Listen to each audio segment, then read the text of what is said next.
امام موسیٰ سلام اللہ و رضوانہ علیہ اہل بیت کی وہ عظیم الشان بلند مقام اور صاحب کرامت ہستی ہیں۔ آپ سلام اللہ و رضوانہ علیہ کی ولادت 7 صفر 128 ہجری کو ابوا میں ہوئی۔ امام موسیٰ کاظم میں تحمل و برداشت اور غصے کو ضبط کرنے کی صفت اتنی نمایاں تھی کہ آپ کا لقب کاظم قرار پایا۔ امام موسیٰ کاظم سلام اللہ و رضوانہ علیہ کا شجرہ نسب یوں ہے: امام موسیٰ کاظم بن امام جعفر صادق بن محمد باقر بن علی زین العابدین بن امام حسین بن سیدنا علی المرتضیٰ رضوان اللہ علیہم اجمعین۔ آپ کو کبھی کسی نے ترش روئی اور سختی کے ساتھ بات کرتے نہیں دیکھا، اور انتہائی ناگوار حالات میں بھی مسکراتے ہوئے نظر آئے۔ آپ عراق کے لوگوں میں باب الحوائج کے نام سے مشہور ہیں۔ آپ ایک جلیل القدر، راتوں کو بہت زیادہ عبادت کرنے والے امام تھے۔ خداوند عالم کی عبادت میں سعی فرماتے تھے۔ آپ کا وصال 25 رجب 183 ہجری کو ہوا۔ تو امام موسیٰ کاظم رحم اللہ تعالی علیہ ایک جگہ تشریف لے جا رہے تھے۔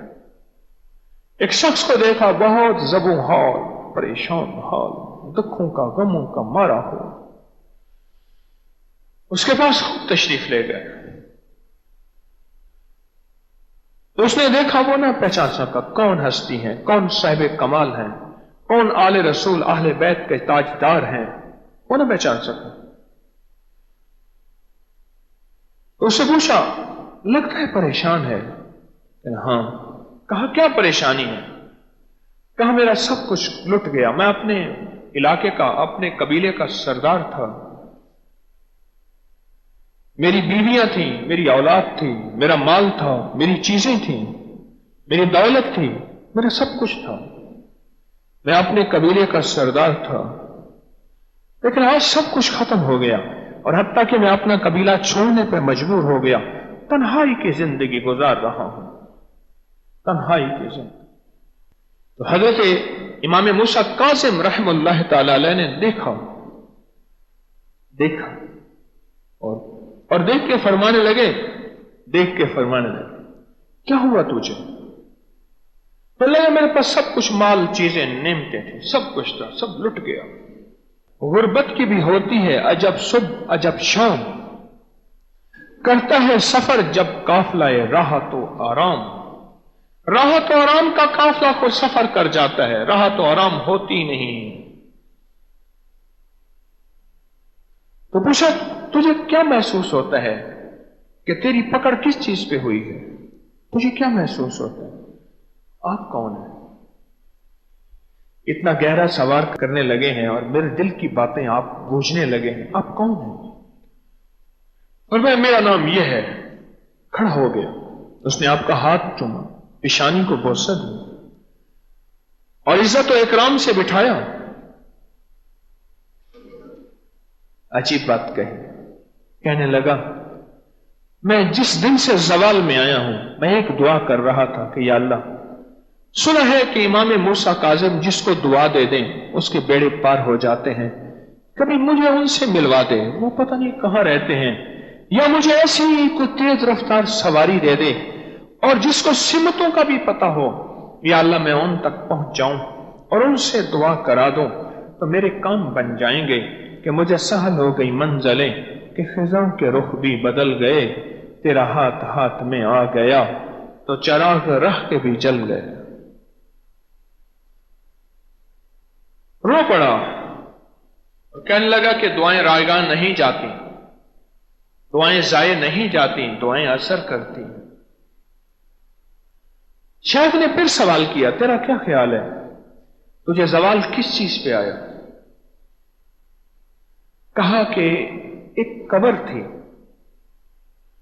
میرے گھر کے قریب، اس کے ساتھ میدان تھا، میں نے اپنے گھر کو وسیع کرنے کے لیے اس قبر کو ختم کیا، اس میدان پہ میں نے دیوار دے دی اور میں نے وہاں بیل بوٹے لگا دیے اور گھر کو مزین کر دیا۔ میرے دوست آتے تھے، میں وہاں اٹھتا بیٹھتا کہہ کے لگاتا تھا۔ ایک رات میں نے خواب دیکھا کہ بہت بڑا مجمع ہے اور وہ کہتا ہے کہ تو ہمیں رونتا پھر رہا ہے، اور ہم میں سے کچھ لوگ ایسے بھی ہیں جن کی عبادت میں خلل ہوتا ہے، جن کے ذکر میں خلل ہوتا ہے، جن کی تسبیح میں خلل ہوتا ہے، کچھ لوگ ایسے بھی ہیں۔ میں پوچھا کون ہے آپ؟ کہا یہ سارا قبرستان ہے، اور کچھ نشان باقی تھے، باقی ختم ہو گئے، اور نشان اصل نہیں ہے، ہم تو نیچے رہ رہے ہیں، ہمارے گھر ہیں نیچے، ہماری رہائش ہے نیچے، اور تو نے یہ کیا کر دیا؟ تو وہ جگہ چھوڑ دے، تو وہ جگہ چھوڑ دے۔ کہا کہ میں نے خواب دیکھا، اور میں نے خواب کو خواب ہی سمجھا، اور سمجھا کہ یہ خواب ہے یا خیال ہے، بس میں نے خواب کو خواب ہی سمجھا، اور میرا خواب ہو گیا۔ بس کچھ ہی عرصے کے بعد مجھے زوال آنا شروع ہوا۔ تؤتی الملک من تشاء وتنزع الملک ممن تشاء وتعز من تشاء وتذل من تشاء، بس ایسے زوال آنا شروع ہوا، اور ایک پل میں میری زندگی زوال میں چلی گئی، اور اب عالم یہ ہے کہ میں ٹکڑے ٹکڑے کو محتاج ہوں، اور گھونٹ پانی کا محتاج ہوں، اور زندگی کا محتاج ہوں۔ آپ میرے لیے دعا نہیں کر دیتے؟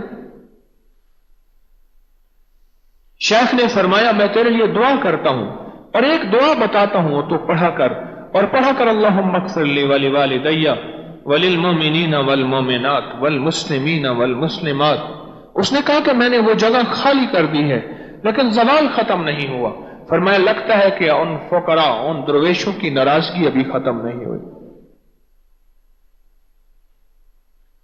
ہم پتہ نہیں کس انداز سے کوئی کوتاہی ایسی کر بیٹھتے ہیں، اس بندے کو کس طرح ہماری زبان کے بول ڈس لیتے ہیں، ہماری نظروں کے تیر کھا جاتے ہیں، ہمارے قدم ایسے اٹھتے ہیں کہ اس کی طرف نہیں اٹھنے تھے، ہمارے ہاتھ، ہماری انگلیاں ایسی اٹھتی ہیں کہ اس کی طرف نہیں اٹھنی تھی۔ اور میں سمجھتا ہوں کہ پھر بھی اگر ہمیں روٹی مل رہی ہے وہ دو وجہ سے مل رہی ہے، ایک استغفار کی وجہ سے کہ ہم استغفار کر رہے، ایک اس وجہ سے کہ ہم لوگوں کی خیر خواہی چاہ رہے۔ اللہم اغفر لی ولوالدی، اللہ لوگوں کی مغفرت کر دے۔